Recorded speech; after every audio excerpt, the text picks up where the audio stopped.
बिस्मिल्लाहिर्रहमानिर्रहीम अस्सलामुअलैकुम रहमतुल्लाह। 2-3 दिन पहले शहबाज शरीफ की जानिब से एक चाल चली गई और उसमें इस्टेब्लिशमेंट को भी नीचा दिखाने की कोशिश की गई। और उसने क्या किया कि शरीफ ख़ानदान को किसी तरीके से खुश किया जाए और शरीफ ख़ानदान को अपना एडजस्ट किया जाए, जिसमें नवाज़ शरीफ के समधी इसाक़ भी शामिल हैं।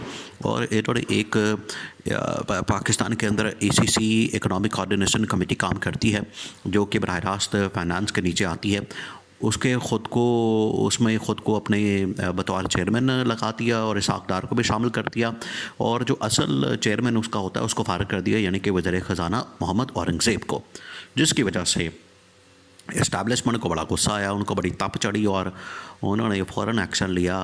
और रातों रात ये अहम तरीन मामला, रातों रात ही उन्होंने इसके ऊपर कार्रवाई की और रातों रात ही एक्शन लेके सब कुछ रिवर्स करवा दिया। ये इंतहाई अहम तरीन मामला है, इसको आपने समझना। देखें, शहबाज शरीफ की इतनी असल औकात है, शहबाज शरीफ की इतनी हैसियत है कि वो अपनी हुकूमत के अंदर चपड़ासी नहीं लगा सकता और बातें करता है कि मैंने इरसाक का चेयरमैन लगाना है, या मैंने पीपल्स पार्टी के साथ मिलकर तो सिंध के अंदर चीफ़ सेक्रेटरी या IG सिंध लगाना है, या KP के अंदर चीफ़ सेक्रेटरी या IG KP लगाना है, या गवर्नर्स लगाने हैं। तो शहबाज शरीफ के अंदर तो इतनी काबिलियत, इतनी सलाहियत और सबसे बढ़कर ना उसके पास इतनी पावर और अथॉरिटी मौजूद है।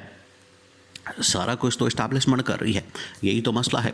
देखिए, ये जो हुकूमत है असल में तो ये हाइब्रिड निज़ाम जो है वो ट्रिपल प्लस चल रहा है। तो अब शहबाज शरीफ ने एक हरकत की, उसने ACC इकनॉमिक कोऑर्डिनेशन कमेटी जो होती है उसके अंदर ख़ुद को अपने आप को भी शामिल कर लिया बतौर चेयरमैन, और इसाक़ को भी उसमें मेंबर नामज़द कर दिया। उसके बाद हुआ क्या? उसके बाद हुआ ये सारा पिछले हफ्ते, ये वीकेंड के ऊपर सारा कुछ हो रहा है, हफ्ते वाले दिन। और जैसे ही ये काम किया गया तो इस्टेब्लिशमेंट को बड़ा गुस्सा आया। उन्होंने संडे वाले दिन, छुट्टी वाले दिन, संडे जो छुट्टी का दिन था, उस दिन उन्होंने फिर दौड़ें लगाई। उन्होंने वो पहुँचे हैं और वज़ीर-ए-आज़म हाउस के अंदर से उन्होंने वज़ीर-ए-आज़म को बग़ैर बताए, वज़ीर-ए-आज़म की नॉलेज में लाए बग़ैर, वज़ीर-ए-आज़म को इस हवाले से इन्फॉर्म किए बग़ैर उन्होंने नीचे से ही एक नोटिफिकेशन निकाला, जिसमें से शहबाज शरीफ को भी निकाल दिया, इसाक़ को भी निकाल दिया। जो इकनॉमिक कोऑर्डिनेशन कमेटी ACC से मुतल्लिक़ नोटिफिकेशन था, और फाइनेंस के जो मिनिस्टर हैं मोहम्मद औरंगज़ेब, उनको इस कमेटी का चेयरमैन लगा दिया। ये कहानी थी इतनी। तो इससे आप अंदाज़ा करें कि इनके पास कितनी पावर और इख्तियार मौजूद है। इमरान ख़ान तो वैसे ही ये शहबाज शरीफ को कहता था कि ये एक बुट पालची है और ये अपनी हर जगह पर CV लेके पहुंच जाता है और ये हरकतें ऐसी करता है, ये मामलात ऐसे चलाता है, और उसकी वजह से ये अपने आप को एक पपट और डमी वज़ीर-ए-आज़म के तौर पर लाने के लिए तैयार है। ये इमरान ख़ान अपने दौरे हुकूमत में कहा करता था, और इमरान ख़ान को इस बात का अंदाज़ा था कि ये जिस तरीके से इमरान ख़ान के दौरे में जाके मुलाकातें करता है छुप के, गाड़ी की डिग्गी में बैठ के, और हुकूमत लेने के चक्कर में है, और उसमें ये ना सिर्फ अपने भाई को धोखा देगा, शरीफ ख़ानदान को धोखा देगा, और ख़ुद वज़ीर-ए-आज़म बनकर बैठ जाएगा, क्योंकि ये अब आखिरी उसका टाइम है, आखिरी वो दिन चल रहे हैं नून लीग के। अब इसके बाद नून लीग तो कभी भी पावर के अंदर नहीं आने वाली, जो थोड़े बहुत वोट पड़े हैं इसको, वो भी ख़त्म होने वाले हैं। तो शहबाज शरीफ को अंदाज़ा हो गया था कि ये आखिरी मौका है, आखिरी टाइम है। अगर इस टाइम मैं वज़ीर-ए-आज़म बन गया ठीक, नहीं तो फिर मैं आखिरी सांस तक वज़ीर-ए-आज़म नहीं बन सकता। तो उसने जप्पी डाल ली, उसने बूट पॉलिश करने शुरू कर दिए और बूट चाटना शुरू कर दिया, बूट को इज़्ज़त देना शुरू कर दी। तो आखिरकार वो पहली मरतबा वज़ीर-ए-आज़म बना और अब दूसरी मरतबा बन चुका है। लेकिन हालत ये है कि वो अपने ज़ात से कोई मुतल्लिक़ फ़ैसला नहीं कर सकता, हुकूमत से मुतल्लिक़ कोई फ़ैसला नहीं कर सकता। ये उसकी हालत है, जिसकी वजह से हर जगह के ऊपर शहबाज शरीफ को शर्मिंदगी का सामना करना पड़ता है, हर जगह के ऊपर शहबाज शरीफ को यू टर्न लेना पड़ता है। और ये आते साथ ही देखिए, राना सनाउल्लाह ने बहुत बड़े इंकशाफात किए हैं।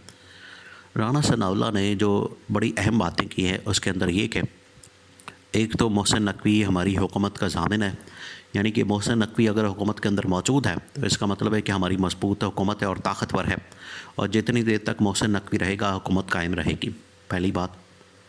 दूसरा ये कि राना सनाउल्लाह ने कहा है कि ये जो मोहम्मद औरंगज़ेब है ये हमारी हुकूमत का ज़ामिन है, इसकी वजह से हमारी हुकूमत कायम है, बची है।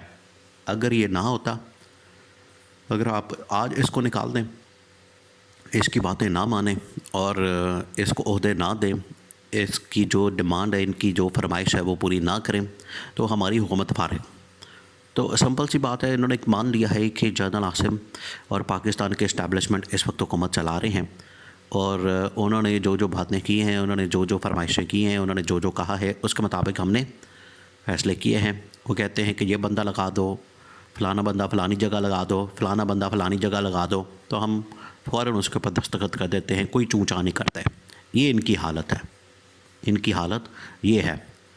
तो अब ये सूरत हाल बन चुकी है कि शहबाज शरीफ को अपने आप को क्या शौक़ पड़ा हुआ था कि ये ACC कमेटी के अंदर अपने आप को शामिल करता। ये नवाज़ शरीफ ने बड़ा ज़बरदस्त फ़ैसला किया कि शहबाज शरीफ को ज़लील करवाने के लिए, शहबाज शरीफ को मज़ा चखाने के लिए राना सनाउल्लाह ने कहा है कि अगर नवाज़ शरीफ होता तो नवाज़ शरीफ या तो छोड़ के खुद चला जाता या फिर वो कहता अपने फ़ैसलों के ऊपर कायम हो जाता, फिर उसको निकाल देते हैं। तो अब शहबाज शरीफ ये सारा कुछ बर्दाश्त कर रहा है। शहबाज शरीफ के अंदर असल में बर्दाश्त बड़ी है, ना उसके पास पावर है, ना राइट है, ना इख्तियारात हैं, और आया है हुकूमत करने के लिए, आया हुकूमत चलाने के लिए। लेकिन इस्टेब्लिशमेंट ने अपना सिक्का कायम कर दिया है, इस्टेब्लिशमेंट ने अपना राज कायम कर दिया और बता दिया है कि सिक्का हमारा चलेगा। आपकी कोई अहमियत नहीं, आपकी कोई वक़्त नहीं, आपकी कोई औकात नहीं। और इससे आप अंदाज़ा करें कि छुट्टी वाले दिन ये सारा कुछ हुआ है। छुट्टी वाले दिन जब कारोबार रियासत और कारोबार हुकूमत जो है वो सारा कुछ बंद होता है, लेकिन छुट्टी वाले दिन सारे दफ्तर खुलवा के, छुट्टी वाले दिन सारा कुछ ओपन करवा के, सब ऑपरेशन करके, कार्रवाई करके रातों रात जो है सुबह एक दिन पहले, और इरसा के चेयरमैन की तकरीरी पर भी ऐसा ही हुआ था।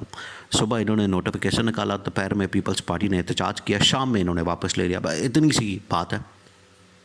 तो ये आए हैं बड़े, नवाज़ शरीफ लंदन से आया वज़ीर आज़म बनने के लिए। इमरान खान ने तो पहले बता दिया था कि ये जो मर्ज़ी कर ले, डील करके आ रहे हैं, इनकी कोई हैसियत नहीं होनी, अवाम का मैंडेट इनके पास है नहीं, अवाम ने इनको मुस्तरद कर दिया, अवाम इनको रिजेक्ट कर चुकी है। अवामी जो ताकत, अवामी जो मकबूलियत है वो इमरान खान के साथ है, इनको भी पता है। इस वजह से ये अब कुछ कर नहीं सकते, करेंगे तो फंस जाएंगे, हुकूमत से भी जाएंगे, हाथ तो बैठेंगे, केसेस खुल जाएंगे, मुकदमात खुल जाएंगे, NRO वापस हो जाएगा, इसलिए ये फंस गए हैं। इसी वजह से इमरान खान किसी डील के ऊपर आने को तैयार नहीं होता, क्योंकि बाद में फिर आपको शर्मिंदगी के अलावा कुछ नहीं मिलता। और ये शहबाज शरीफ जो कि अब हुकूमत के अंदर तो बैठा है, लेकिन प्रैक्टिकली अमली तौर पर हुकूमत जो है कहीं और से चल रही है और कोई और चला रहा है।